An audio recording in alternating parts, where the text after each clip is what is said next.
ஒரு காக்கா குளத்தில் இருக்கிற ஸ்வான் அன்னப்பறவை கிட்ட போய் ஒரு கேள்வி கேட்டுச்சாமா.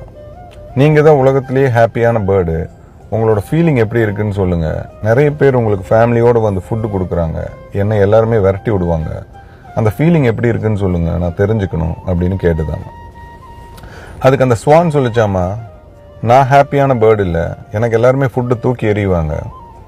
பேரட் கிளி தான் ஹாப்பியான பேர்டு, ஷோல்டரில் கிளி உட்கார வச்சுட்டு எல்லாருமே ஊட்டி விடுவாங்க, அதனால கிளிக்கிட்ட போய் கேளுங்க, அதுதான் இருக்கிறதுலையே ஹாப்பியான பேர்டுன்னு கிளிக்கிட்ட கேட்க சொல்லிச்சாமா.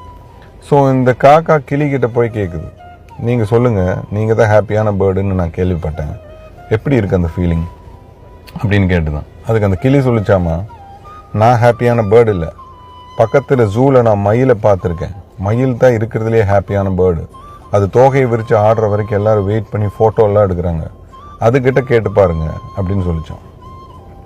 ஸோ காக்கா பக்கத்தில் இருக்கிற ஜூக்கு போய் வெயிட் பண்ணி மயிலை பார்த்து கேட்குது, நீங்கள் சொல்லுங்கள், நான் கண்டுபிடிச்சிட்டேன், உலகத்திலேயே ஹாப்பியான பேர்டு நீங்கள் தான், அந்த ஃபீலிங் எப்படி இருக்குன்னு சொல்லுங்கள், நான் தெரிஞ்சுக்கணும் அப்படின்னு சொல்லிச்சேன்.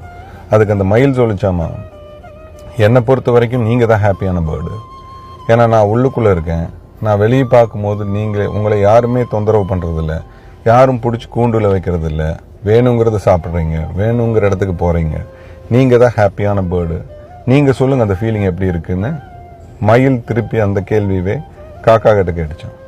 இதுதான் வாழ்க்கை. நம்ம லைஃப்பை மற்றவங்க லைஃபோட கம்பேர் பண்ணி வாழ்ந்துட்டு இருந்தோம்னா நம்ம லைஃபோட கிரேட்னஸே நமக்கு தெரியாமல் போயிடும். நம்மளை மாதிரி இந்த உலகத்தில் யாருமே இருக்க மாட்டாங்க, நம்மளை மாதிரி யாருமே யோசிக்க மாட்டாங்க. அப்போ நம்ம எவ்வளோ யூனிக் பாருங்கள். நம்மளோட குவாலிட்டிஸ் இன்னொருத்தங்களுக்கு இருக்காது, நம்மக்கிட்ட என்ன இருக்குதோ அதை நம்ம டெவலப் பண்ணாலே வாழ்க்கையோட தரம் உயர்ந்துடும். நம்ம அதை விட்டு போட்டு மற்றவங்களோட லைஃப் கூட கம்பேர் பண்ணிட்டு இருந்தோம்னா கம்பேரிசன் வெறும் நெகட்டிவிட்டியை தான் உண்டு பண்ணும், வேண்டாத சிந்தனைகளை தான் நமக்கு கொடுக்கும், நம்ம வாழ்க்கையோட முன்னேற்றத்தையே தடுத்துடும்.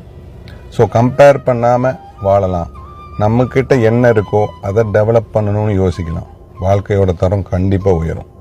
My name is Niyas Basheer.